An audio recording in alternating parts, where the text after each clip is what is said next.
1978년 10월 14일. 제 26번째 생일날이었습니다. 할아버지가 건넨 술을 마신 후 몸이 마비되었습니다. 의식은 또렷한데 움직일 수 없었습니다. 장인어른, 지금 뭐 하시는 겁니까? 순이는 원래 내 거였다. 50년을 기다렸어. 이제 알았으니 살려둘 수 없제. 그 순간 가족이라는 이름 뒤에 숨은 50년의 비밀이 드러났습니다.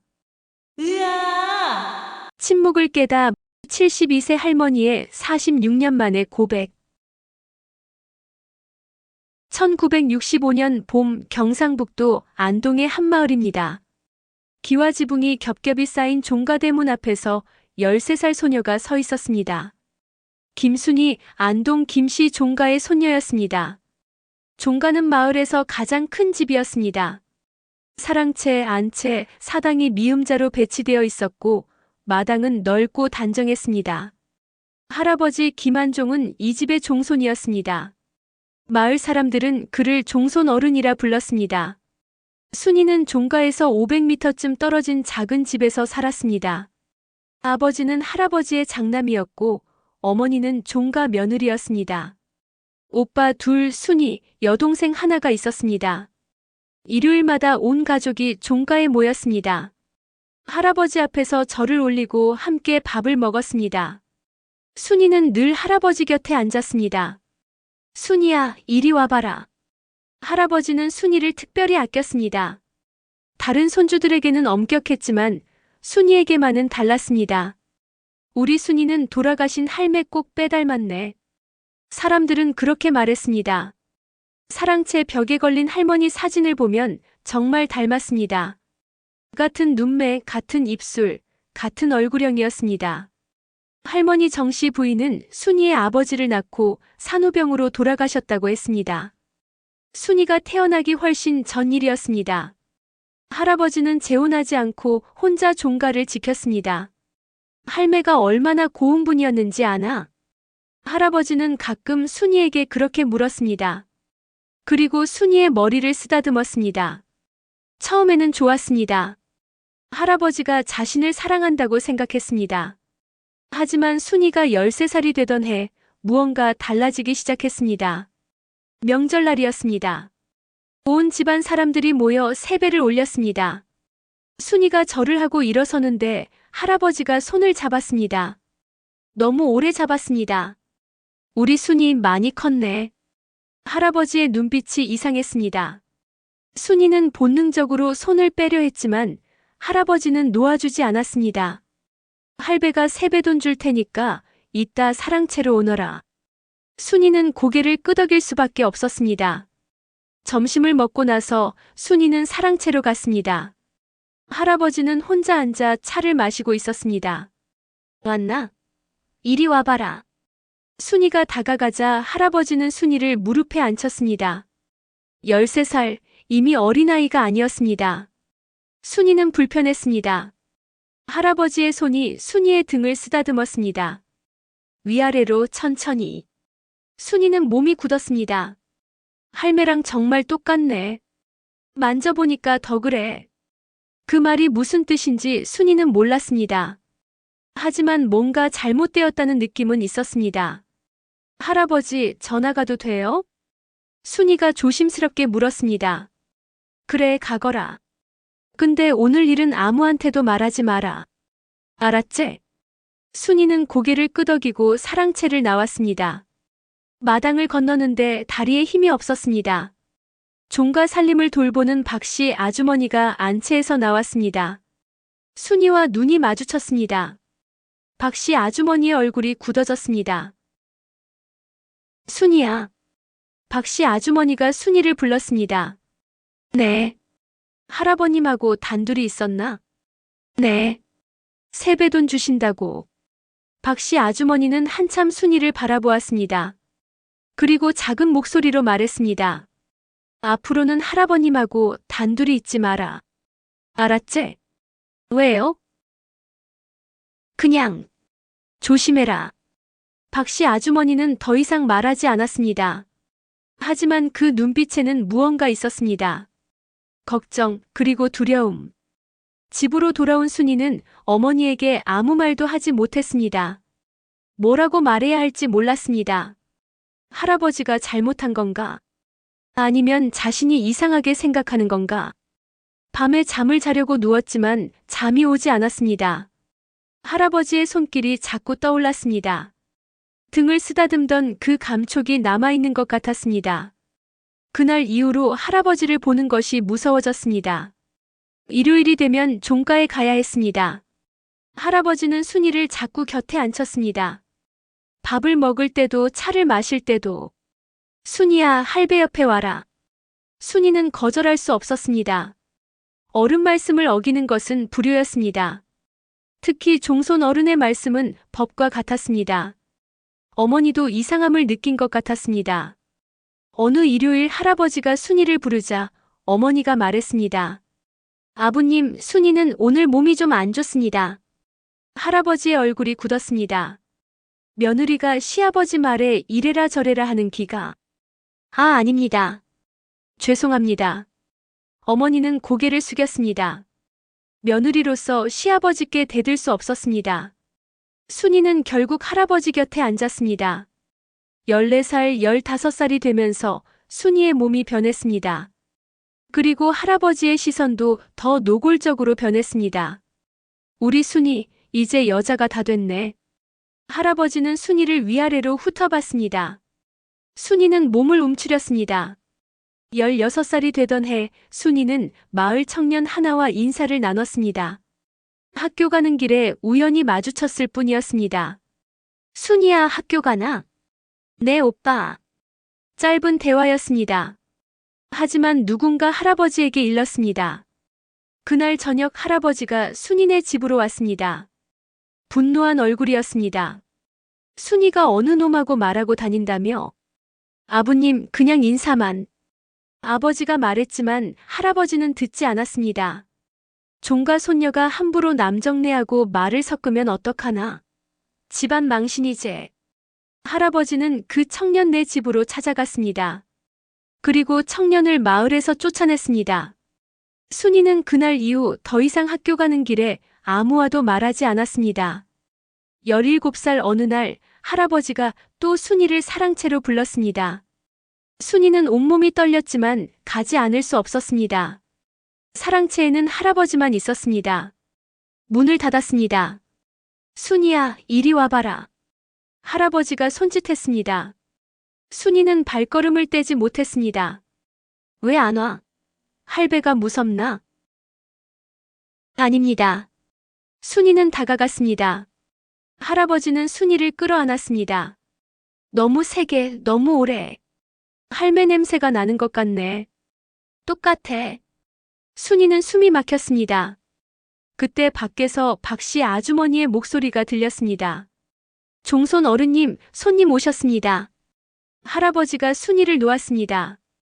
오늘은 가거라. 다음에 또 오고. 순이는 사랑채를 뛰쳐나왔습니다. 마당 한 구석에서 구토가 났습니다. 박씨 아주머니가 다가와 등을 두드려줬습니다. 순이야. 미안하다. 괜찮아요. 아니다. 내가 더 일찍 말했어야 했는데. 무슨 말씀이세요? 박씨 아주머니는 대답하지 않았습니다. 그저 고개를 저을 뿐이었습니다. 집으로 돌아온 순이는 어머니를 붙잡고 울었습니다. 엄마, 저 안동 떠나고 싶어요. 어머니는 순이를 안았습니다. 말없이 오래. 그날 밤 순이는 어머니와 아버지가 나지막이 이야기하는 소리를 들었습니다. 부산에 제 동생 있잖아요. 순이를 거기 보내면 어떨까요? 어머니의 목소리였습니다. 아버지가 가만 안 계실 텐데. 그래도 순이를 지켜야 합니다. 긴 침묵이 흘렀습니다. 1970년 봄 순이는 19살이 되었습니다. 그리고 어머니의 도움으로 부산행 기차표를 샀습니다. 떠나는 날 아침 할아버지는 몰랐습니다. 아버지도 모르는 척했습니다. 어머니만이 역까지 따라왔습니다. 순이야, 부산 가서 잘 살아라. 절대 돌아오지 마라. 어머니의 눈에는 눈물이 가득했습니다. 엄마, 미안하다. 엄마가 제대로 못 지켜줬다. 기차가 출발했습니다. 창밖으로 안동이 멀어졌습니다. 종가의 기와 지붕이, 할아버지의 그림자가 작아졌습니다. 순이는 알지 못했습니다. 이것이 끝이 아니라 시작이라는 것을. 7년 후 그 그림자가 다시 찾아올 것이라는 것을. 기차는 남쪽으로 부산으로 달렸습니다. 1970년 봄 부산역에 내린 순이는 처음으로 바다 냄새를 맡았습니다. 짠 내음이 코끝을 스쳤습니다. 안동과는 완전히 다른 세상이었습니다. 이모 김정숙이 역 앞에서 기다리고 있었습니다. 순이야, 많이 컸네. 이리 와봐라. 이모는 순이를 꼭 안았습니다. 어머니와 닮은 얼굴이었지만 표정은 더 밝았습니다. 이모. 그래, 잘 왔다. 부산에서 새로 시작하자. 이모는 남포동에서 작은 분식집을 했습니다.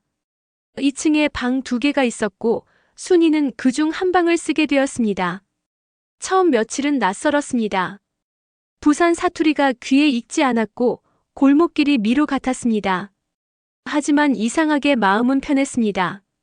안동에서는 늘 긴장했습니다. 일요일이 오면 종가에 가야 했고 할아버지를 마주쳐야 했습니다.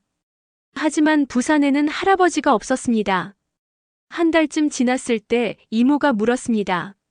순이야, 광복동 청가게에서 사람 구한대. 가볼래? 네, 가고 싶어요. 순이는 삼화직물이라는 가게에 취직했습니다. 주인 아저씨는 과묵했지만 친절했습니다. 천 자르는 법 배우면 되겠네. 어렵지 않아. 순이는 열심히 일했습니다. 손님이 원하는 길이만큼 천을 자르고 포장하고 계산했습니다. 단순한 일이었지만 순이는 좋았습니다. 일을 마치고 집에 돌아오는 길이 행복했습니다. 버스를 타고 창밖을 보면 부산 시내가 저녁 불빛으로 반짝였습니다. 나는 자유롭다. 그런 생각이 들었습니다. 1971년 가을, 순이는 22살이 되었습니다. 어느 날 가게에 서울에서 온 남자가 들어왔습니다. 안녕하세요. 삼화섬유 박민우입니다. 키가 크고 안경을 쓴 남자였습니다. 정장 차림에 서류 가방을 들고 있었습니다. 사장님 계십니까? 잠시만요. 순이는 안쪽으로 사장님을 불렀습니다. 민우는 서울 섬유회사 영업사원이었습니다. 한 달에 한 번씩 부산에 내려와 거래처를 돌았습니다. 삼화직물에도 매달 들렀습니다. 처음에는 사장님하고만 이야기했지만 점점 순이와도 인사를 나누게 되었습니다. 오늘 날씨 좋네요. 네, 좋습니다. 짧은 대화였지만 순이는 그 시간이 좋았습니다. 민우는 다른 남자들과 달랐습니다. 순이를 함부로 대하지 않았습니다. 시선도 말투도 거리도 적절했습니다. 1년쯤 지났을 때 민우가 물었습니다. 순이 씨, 저랑 차 한잔 하실래요? 일 끝나고요. 순이는 잠시 망설였습니다. 남자와 단둘이 있는 것이 여전히 무서웠습니다. 사람 많은 데에서요. 물론이죠. 광복동 다방 어때요? 순이는 고개를 끄덕였습니다. 다방은 손님들로 붐볐습니다. 민우는 창가 자리를 골랐습니다. 순이 씨는 커피 좋아하세요? 네, 괜찮아요. 설탕이랑 프림 많이 넣으세요? 적게 넣으세요? 적당히요. 민우는 웨이터를 불러 주문했습니다. 그리고 순이를 바라보며 물었습니다. 순이 씨는 고향이 어디세요? 안동이요. 안동이요? 좋은 곳이네요. 가족들은 거기 계세요? 순이는 잠시 말을 멈췄습니다. 네. 부모님이랑 오빠들, 동생이 있어요. 그럼 왜 부산에 오셨어요? 이모가 여기 계셔서요. 순이는 더 이상 말하고 싶지 않았습니다. 민우는 눈치를 챘습니다. 아, 그렇구나.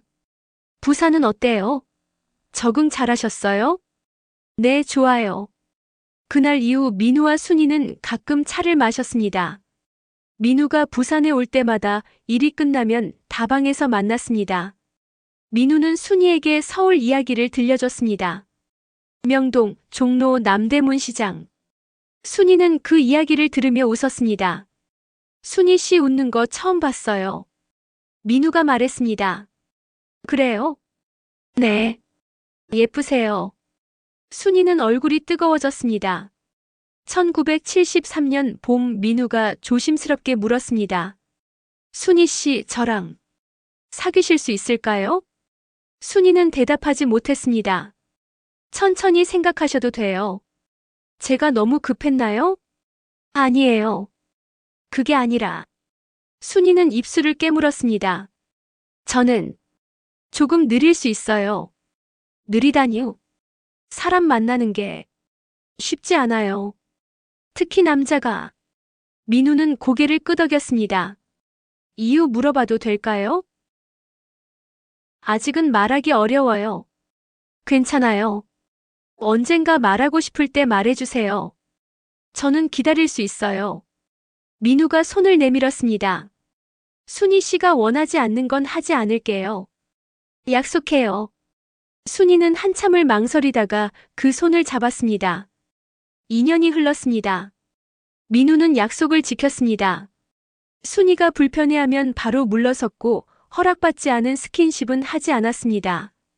순이는 조금씩 마음을 열었습니다. 민우와 손을 잡고 광안리 바닷가를 걸었습니다. 파도 소리를 들으며 이야기를 나눴습니다. 순이야. 민우가 처음으로 반말을 했습니다. 응. 나랑 결혼해 줄래? 1975년 가을, 바닷가 벤치에서였습니다. 순이는 민우를 바라봤습니다. 가족들한테 인사해야 해요. 그럼. 응. 결혼할게요. 민우가 순이를 안았습니다. 조심스럽게 허락을 구하듯. 고마워요, 순이야.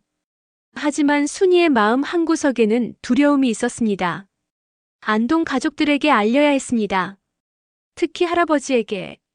순이는 어머니에게 편지를 썼습니다. 엄마, 저 결혼하려고 합니다. 좋은 사람 만났어요. 서울에서 일하는 박민우라는 분이에요. 부산에서 작은 결혼식 하려고 해요. 엄마, 아빠만 오셨으면 좋겠어요. 2주 후 어머니에게서 답장이 왔습니다. 순이야, 축하한다. 우리 당연히 갈게. 근데 할아버지께서도 가시겠다고 하시네. 말릴 수가 없었어. 미안하다. 순이는 편지를 들고 손이 떨렸습니다. 5년 만에 할아버지를 다시 만나야 했습니다. 약혼식 날 이모 집에 가족들이 모였습니다. 어머니, 아버지, 오빠들이 왔습니다. 그리고 할아버지도. 할아버지는 더 늙어 보였습니다. 등이 굽었고 지팡이를 짚고 있었습니다. 하지만 눈빛은 여전히 날카로웠습니다. 순이야. 할아버지가 순이를 불렀습니다. 순이는 몸이 굳었습니다. 할아버지. 많이 컸네. 부산 와서 잘 살았나? 네. 그래, 다행이다. 할아버지가 순이에게 다가왔습니다. 그리고 껴안으려 했습니다. 순이는 뒤로 물러섰습니다. 죄송해요. 감기 기운이 있어서요. 할아버지의 얼굴이 굳었습니다. 민우가 다가왔습니다. 안녕하세요. 박민우입니다. 민우가 공손하게 인사했습니다. 할아버지는 민우를 위아래로 훑어봤습니다. 서울 사람이라 카던가. 네, 서울에서 직장 다니고 있습니다. 우리 순이 잘 모시소. 물론입니다. 할아버지가 민우에게 다가가 손을 잡았습니다. 너무 세게. 잘 모시소. 안 그러면. 할아버지가 멈췄습니다. 그리고 다시 말했습니다. 내가 가만 안 있을 기다. 민우는 웃으며 대답했습니다. 걱정 마세요. 순이 씨를 소중히 모시겠습니다. 저녁 식사 시간이었습니다. 할아버지는 소주를 많이 마셨습니다. 순이는 할매 꼭 빼닮았어. 말하는 것도 웃는 것도. 할아버지가 취한 목소리로 말했습니다. 할매가 얼마나 고운 사람이었는지 아나? 아무도 대답하지 않았습니다. 할아버지가 민우를 바라봤습니다. 젊은 양반 잘 들으소. 순이는 우리 집안의 보배제. 함부로 대하면 안 돼. 예, 명심하겠습니다. 할매 닮아서 더 그래. 소중한 기다. 할아버지의 눈빛이 이상했습니다. 순이는 그 눈빛을 알고 있었습니다. 식사가 끝나고 가족들이 돌아갔습니다. 할아버지도 함께. 순이는 민우에게 기댔습니다. 괜찮아? 민우가 물었습니다. 응. 장인어른이 좀 특이하시네. 순이는 대답하지 못했습니다. 1977년 가을, 순이와 민우는 광안리 성당에서 결혼식을 올렸습니다. 할아버지는 몸이 안 좋다며 오지 않았습니다. 순이는 안도했습니다. 신혼집은 광안리 바닷가 근처 작은 아파트였습니다. 2층 방 2개의 작은 거실이 있었습니다. 우리 집이야. 민우가 말했습니다. 응. 우리 집. 순이는 처음으로 우리라는 말을 했습니다. 1년이 평화롭게 흘렀습니다. 순이는 청각의 일을 계속했고 민우는 한 달에 한 번씩 서울 본사에 갔습니다. 저녁이면 함께 저녁을 먹고 바닷가를 산책했습니다. 행복했습니다. 1978년 가을, 순이의 26번째 생일이 다가왔습니다. 작은 파티하자. 친구들이랑 가족들 초대하고. 민우가 제안했습니다. 그래, 좋아. 순이는 안동 가족들에게 초대장을 보냈습니다. 어머니와 아버지, 오빠들이 온다고 했습니다. 그리고 며칠 후 어머니에게서 전화가 왔습니다. 순이야, 할아버지께서도 가시겠다고 하시네. 순이는 전화기를 꽉 쥐었습니다. 엄마, 할아버지는 안 오셨으면 좋겠어요.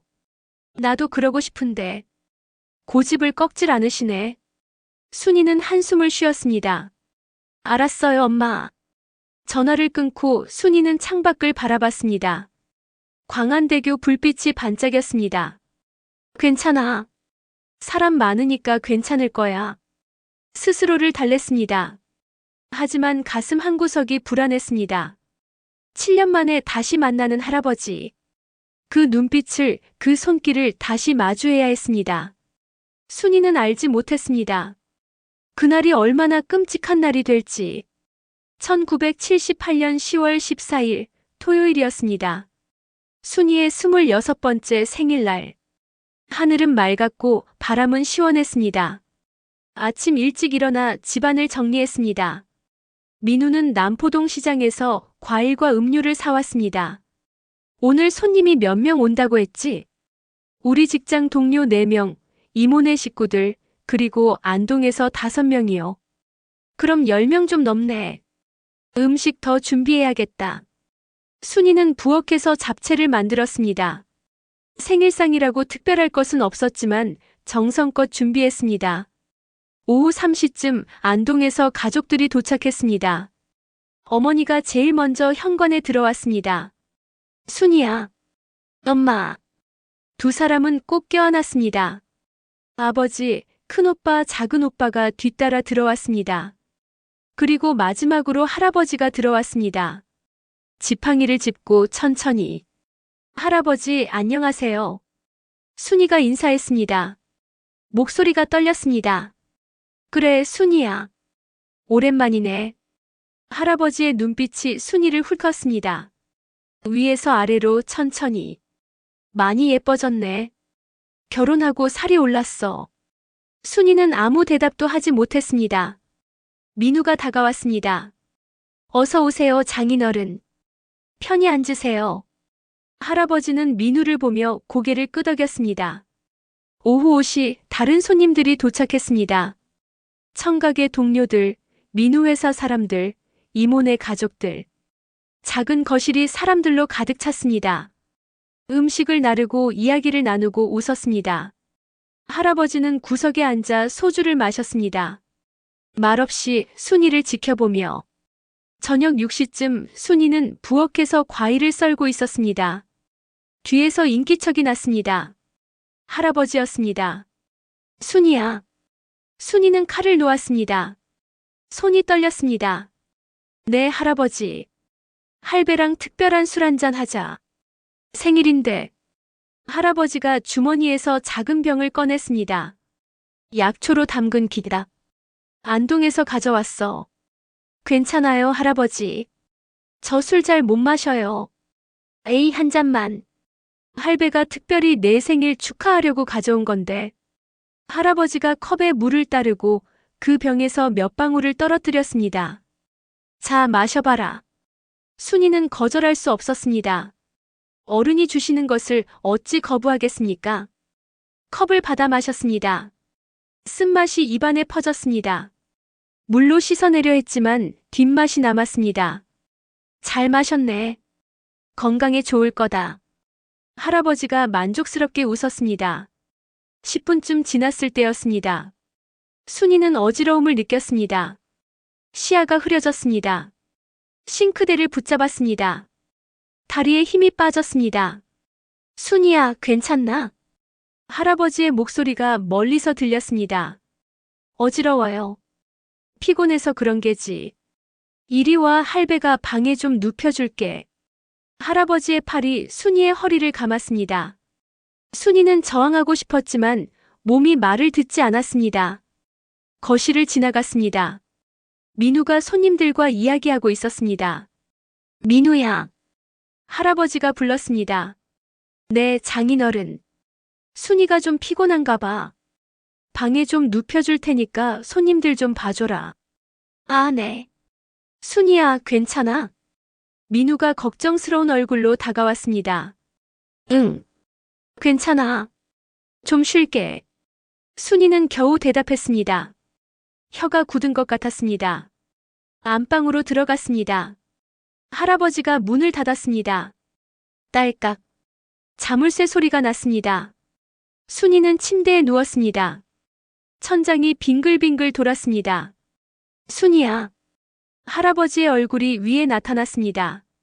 할매 닮았어. 정말 똑같아. 할아버지의 손이 순이의 얼굴을 쓰다듬었습니다. 50년을 기다렸다. 할매가 죽고 50년을. 순이는 비명을 지르고 싶었습니다. 하지만 목소리가 나오지 않았습니다. 몸을 움직이려 했지만 팔다리가 마비된 것 같았습니다. 의식은 또렷한데 몸이 반응하지 않았습니다. 할배가 얼마나 너를 사랑하는지 아나? 할아버지의 목소리가 가까웠습니다. 그때였습니다. 문 두드리는 소리가 났습니다. 콰당. 문이 열렸습니다. 민우가 서 있었습니다. 민우의 얼굴이 굳었습니다. 침대 위 순이, 그 위에 있는 할아버지. 장인어른, 지금 뭐 하시는 겁니까? 민우의 목소리가 떨렸습니다. 분노와 충격으로. 할아버지는 천천히 일어났습니다. 놀라지도 당황하지도 않았습니다. 민우야. 할아버지가 침착하게 말했습니다. 순이는 원래 내 거였다. 뭐라고 하셨습니까? 할매가 죽고 50년을 기다렸어. 다시 왔더라고. 똑같이 생겨서. 민우는 믿을 수 없다는 표정으로 할아버지를 바라봤습니다. 미쳤습니까? 순이는 당신 손녀입니다. 손녀가 아니야. 할매제. 할아버지가 두루마기 안주머니에 손을 넣었습니다. 그리고 꺼냈습니다. 작고 검은 권총이었습니다. 민우의 얼굴이 창백해졌습니다. 장인어른. 이제 알았으니 살려둘 수 없제. 할아버지가 총을 겨눴습니다. 탕! 총소리가 방안을 울렸습니다. 민우가 쓰러졌습니다. 이마에서 피가 흘렀습니다. 바닥에 피가 번졌습니다. 그 순간 순이는 공포의 약물을 뚫고 비명을 질렀습니다. 으아! 목이 찢어지는 것 같았습니다. 온 힘을 다해 소리쳤습니다. 방문이 다시 열렸습니다. 아버지가 들어왔습니다. 큰오빠, 작은오빠, 손님들이 몰려들었습니다.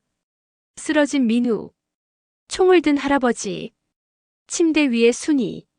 모든 것이 드러났습니다. 아버지. 아버지가 소리쳤습니다. 이게 무슨 짓입니까? 할아버지는 아들을 보았습니다. 그리고 조용히 말했습니다. 순이는 내 엄마 닮았어. 똑같아. 몰랐나? 아버지의 얼굴이 일그러졌습니다. 엄마가. 무슨 소리를. 내 엄마도 내 거였어. 근데 날 두고 갔제. 이제 다시 왔는데 또 뺏어가려 하더라고. 할아버지의 말에 방안이 얼어붙었습니다. 어머니가 비명을 질렀습니다. 119 불러요. 빨리. 누군가 전화기로 달려갔습니다. 순이는 침대에서 일어나려 했습니다. 민우에게 가야 했습니다. 하지만 몸이 움직이지 않았습니다. 바닥으로 떨어졌습니다. 기어서 민우에게 갔습니다. 민우야. 민우야. 민우는 눈을 감고 있었습니다.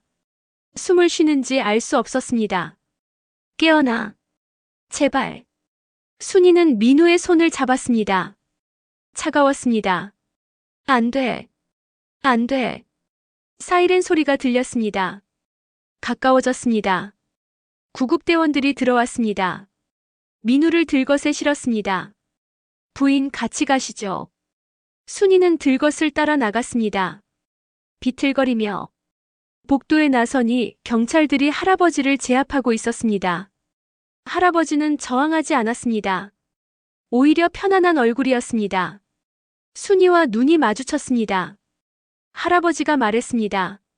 순이야, 할배 미안하다. 근데 못 참겠더라. 순이는 대답하지 않았습니다. 그저 구급차로 향했습니다.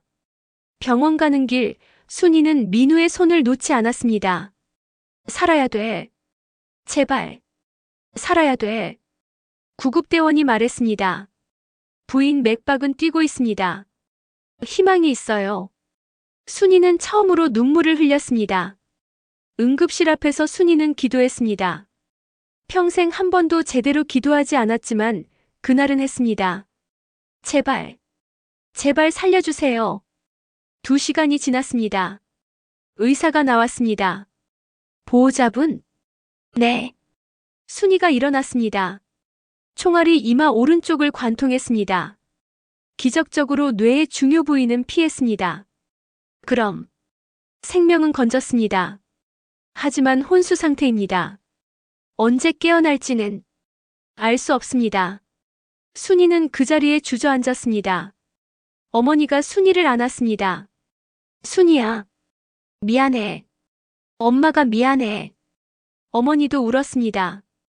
밤이 깊어갔습니다. 순이는 중환자실 앞 의자에 앉아 있었습니다.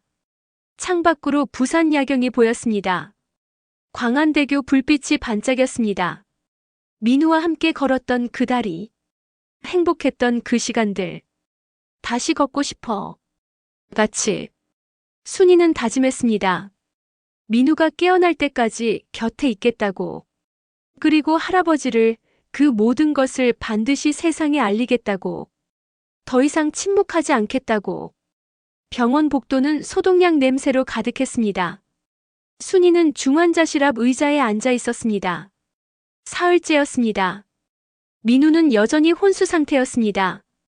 기계음만이 규칙적으로 울렸습니다. 어머니가 컵라면을 들고 왔습니다. 순이야, 좀 먹어라. 이러다 내가 쓰러진다. 배 안 고파요, 엄마. 그래도 먹어야지. 민우가 깨어나면 내가 돌봐줘야 하는데. 순이는 컵라면을 받았습니다. 하지만 손이 떨려 젓가락을 들 수 없었습니다. 경찰이 찾아왔습니다. 김순이 씨죠? 진술 좀 받아야겠습니다. 지금이요? 네. 가해자 조사가 진행 중입니다. 순이는 경찰을 따라 상담실로 갔습니다. 처음부터 말씀해 주시겠습니까? 피해자분과 가해자의 관계부터요. 순이는 입을 열었습니다. 목소리가 갈라졌습니다. 할아버지입니다. 친할아버지요. 그렇군요. 그날 무슨 일이 있었습니까? 순이는 말했습니다. 부엌에서 약초수를 마신 것. 몸이 마비된 것. 안방에서의 일. 민우가 문을 연 것. 총소리. 말하는 동안 눈물이 멈추지 않았습니다. 그전에도 할아버지가 이상하게 행동한 적이 있습니까? 순이는 고개를 끄덕였습니다. 13살 때부터요. 경찰의 얼굴이 굳었습니다. 자세히 말씀해 주시겠습니까? 순이는 처음으로 모든 것을 말했습니다. 13살 때의 불편한 시선, 사랑채에서의 접촉, 도망치듯 부산으로 온 것, 경찰은 꼼꼼히 기록했습니다. 증거가 더 필요합니다. 안동댁을 수색하겠습니다. 이틀 후 경찰에게서 연락이 왔습니다. 중요한 증거를 발견했습니다. 병원으로 가겠습니다.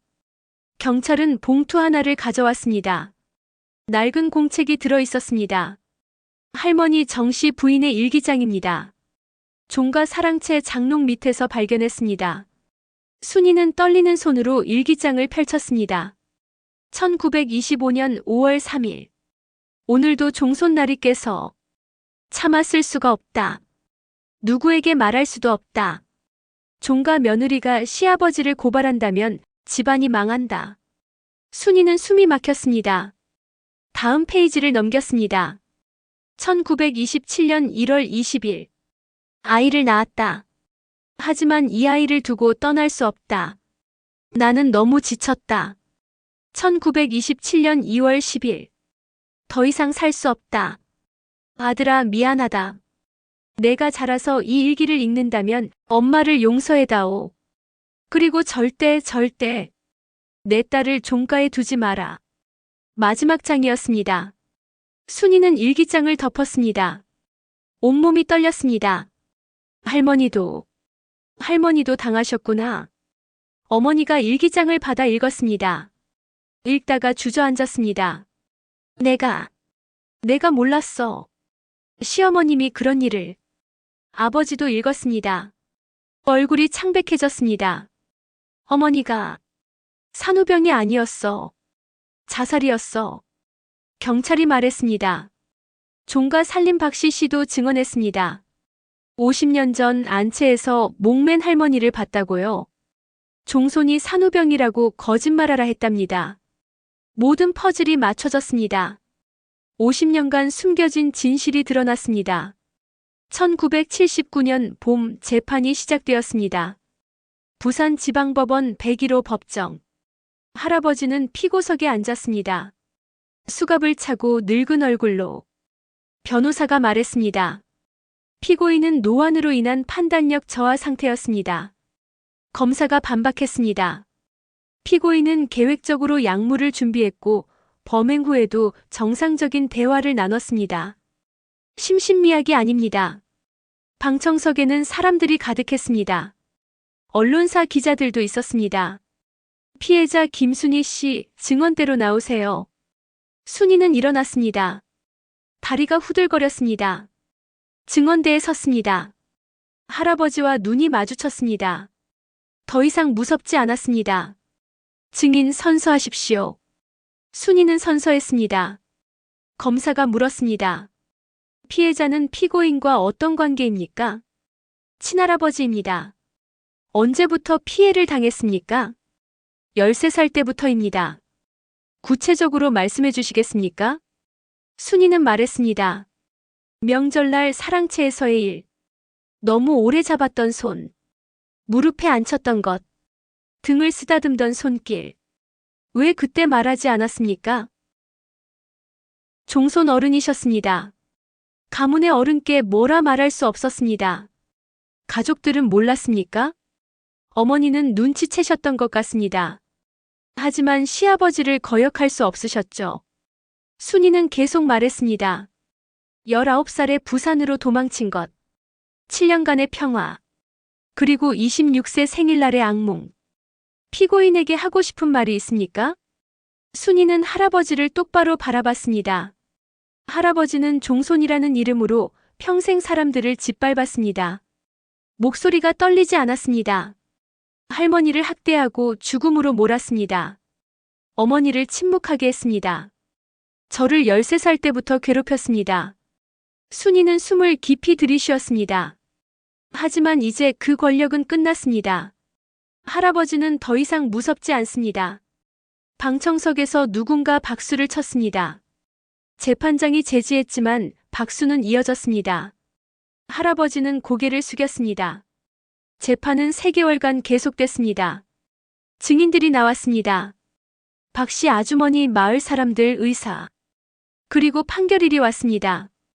피고인 김한종에게 다음과 같이 선고한다. 재판장이 판결문을 읽었습니다. 살인 미수죄로 징역 20년, 성폭력 범죄의 처벌 등에 관한 특례법 위반으로 징역 15년, 합산 징역 35년을 선고한다. 방청석에서 탄성이 터졌습니다. 순이는 눈물을 흘렸습니다. 슬픔이 아닌 해방의 눈물이었습니다. 재판이 끝나고 순이는 병원으로 달려갔습니다. 민우는 여전히 깨어나지 못했습니다. 5개월이 지났습니다. 1979년 3월 어느 오후였습니다. 순이는 민우 곁에서 책을 읽어주고 있었습니다. 그리고 그들은 바다로 갔습니다. 순이가 읽는데 민우의 손가락이 움직였습니다. 민우야? 순이는 책을 내려놓았습니다. 민우의 눈꺼풀이 떨렸습니다. 천천히 눈이 떠졌습니다. 순이야? 목소리가 갈라졌지만 분명한 말이었습니다. 민우야. 깨어났어. 순이는 민우의 손을 잡았습니다. 의사 선생님, 간호사님, 사람들이 달려왔습니다. 검사를 했습니다. 기적입니다. 정말 기적이에요. 의사가 말했습니다. 민우는 순이를 보며 웃었습니다. 약하지만 분명한 미소였습니다. 보고 싶었어. 나도 정말 보고 싶었어. 두 사람은 손을 꼭 잡았습니다. 회복은 더뎠습니다. 언어치료, 보행치료가 필요했습니다. 민우는 사건 당일과 그 전후 기억을 잃었습니다. 그날 무슨 일이 있었어? 민우가 물었을 때 순이는 조심스럽게 말했습니다. 할아버지가 당신을 다치게 했어요. 왜? 나 때문에요. 나를 지키려다가. 민우는 순이의 손을 꼭 잡았습니다. 그럼 잘한 거네. 당신을 지켰으니까. 순이는 울었습니다. 고마워요. 정말 고마워요. 1980년 봄 민우는 퇴원했습니다. 지팡이를 짚고 천천히 걸었습니다. 광안리 아파트로 돌아왔습니다. 민우는 창밖을 바라봤습니다. 바다. 그리웠어. 같이 산책할 수 있을까요? 응. 천천히 가자. 두 사람은 손을 잡고 바닷가로 나갔습니다. 파도 소리가 들렸습니다. 순이야. 응. 우리 다시 시작하자. 처음부터. 순이는 고개를 끄덕였습니다. 응. 다시 시작하자. 1983년 딸 수진이가 태어났습니다. 순이는 아기를 안고 다짐했습니다.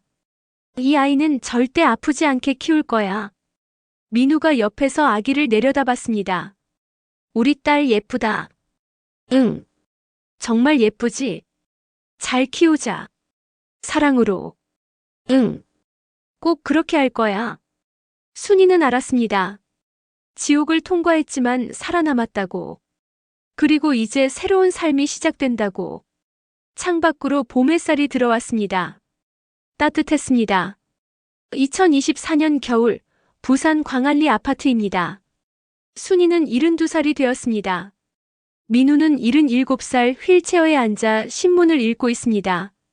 매일 아침 6시, 순이는 광안대교를 바라봅니다. 햇살이 바다를 비춥니다. 46년을 함께 산 이 도시, 이 바다. 여보, 오늘 지우 온대요. 순이가 말했습니다. 그래. 우리 손녀. 민우가 미소를 지었습니다. 오른쪽 입꼬리가 약간 올라갑니다. 총상 후유증으로 완전히 웃지는 못하지만 순이는 알아봅니다. 오후 2시쯤 현관 초인종이 울렸습니다. 할매. 지우였습니다. 15살, 고등학교 1학년. 왔나, 우리 지우. 할매, 학교에서 과제 나왔어요. 가족 역사 인터뷰래요. 그래. 할머니, 할아버지 이야기 들어야 한다는데 도와주실 수 있어요? 순이는 민우를 바라봤습니다. 민우가 고개를 끄덕였습니다. 앉거라. 할매가 해줄 이야기가 있다. 지우는 공책과 펜을 꺼냈습니다. 순이는 처음으로 손녀에게 말했습니다. 안동 종가 이야기. 13살 때부터의 두려움. 부산으로의 도피. 26세 생일날의 악몽. 할아버지가 총에 맞은 것. 재판. 지우의 눈에 눈물이 고였습니다. 할매, 몰랐어요. 이제 알았지? 할아버지가 그렇게 다치신 게. 그래. 할매를 지키려다 그랬어. 지우는 민우를 보았습니다. 민우가 손을 흔들었습니다. 괜찮다, 지우야. 다 지난 일이야. 근데 할매, 왜 이제야 말씀하세요? 순이는 잠시 생각했습니다. 부끄러웠어. 창피했어. 내 잘못인 것 같았고.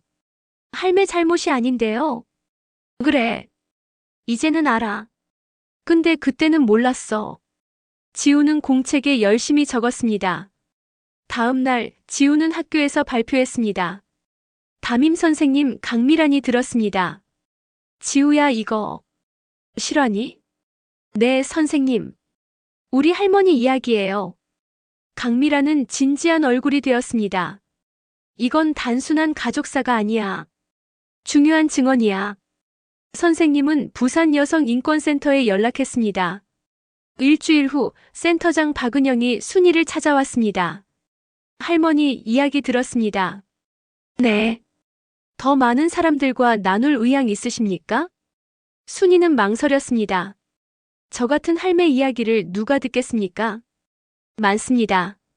지금도 침묵 속에 사는 분들이요. 순이는 민우를 보았습니다. 민우가 말했습니다. 당신이 결정해. 나는 당신 편이야. 순이는 고개를 끄덕였습니다. 해보겠습니다. 2024년 3월 부산 여성인권센터 강당. 50여 명의 사람들이 모였습니다. 대부분 60대 이상 여성들이었습니다. 순이는 단상에 섰습니다. 손이 떨렸습니다. 안녕하십니까? 저는 김순이입니다. 목소리가 작았습니다. 72살입니다. 오늘 처음으로 제 이야기를 합니다. 순이는 말하기 시작했습니다.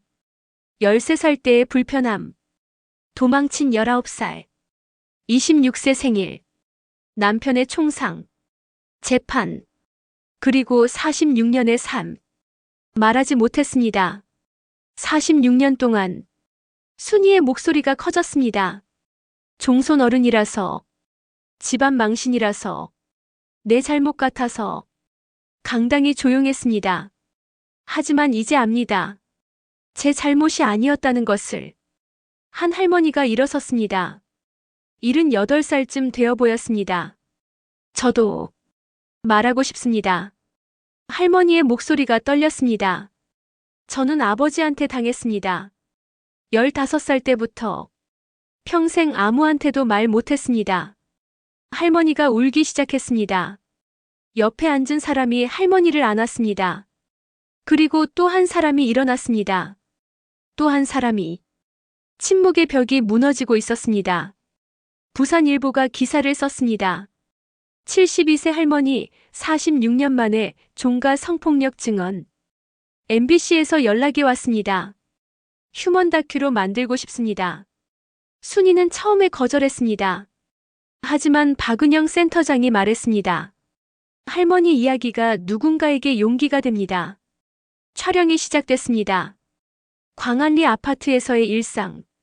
민우와 손잡고 바닷가 산책하는 모습. 딸 수진의 한복 공방. 손녀 지우와 대화하는 장면. 그리고 46년 만에 안동을 다시 찾았습니다. 옛 종가는 문화재로 지정되어 있었습니다. 관광객들이 사진을 찍고 있었습니다. 안내판이 서 있었습니다. 안동 김씨 종가, 조선시대 양반 가옥. 순이는 그 안내판을 바라봤습니다. 여기에는 없네요. 카메라가 순이를 비췄습니다. 할머니가 자살한 것, 손녀가 학대당한 것, 전통이라는 이름 뒤에 숨은 폭력은요. 순이의 목소리는 담담했습니다. 2024년 10월 다큐멘터리가 방영됐습니다. 시청률 8.2%. 방송 후 센터 전화가 쏟아졌습니다. 저도 비슷한 일 당했어요. 60년을 혼자 품고 살았어요. 할머니 보고 용기 냈어요. 11월 국회 여성가족위원회 청문회. 순이는 증인으로 출석했습니다. 증인, 국가가 해야 할 일이 무엇이라 생각하십니까? 국회의원이 물었습니다. 순이는 마이크 앞에 섰습니다. 믿어주는 겁니다. 목소리가 떨리지 않았습니다. 내 잘못이 아니다라고 말해주는 겁니다. 가해자를 처벌하는 겁니다. 가족이라는 이유로 안녕하세요. 아름다운 극장입니다. 오늘 순이 할머니의 이야기는 어떠셨나요? 댓글과 좋아요 눌러주시면 영상을 만드는 데 도움이 됩니다. 건강하시고 좋은 하루 되세요. 감사합니다. 아름다운 극장이었습니다.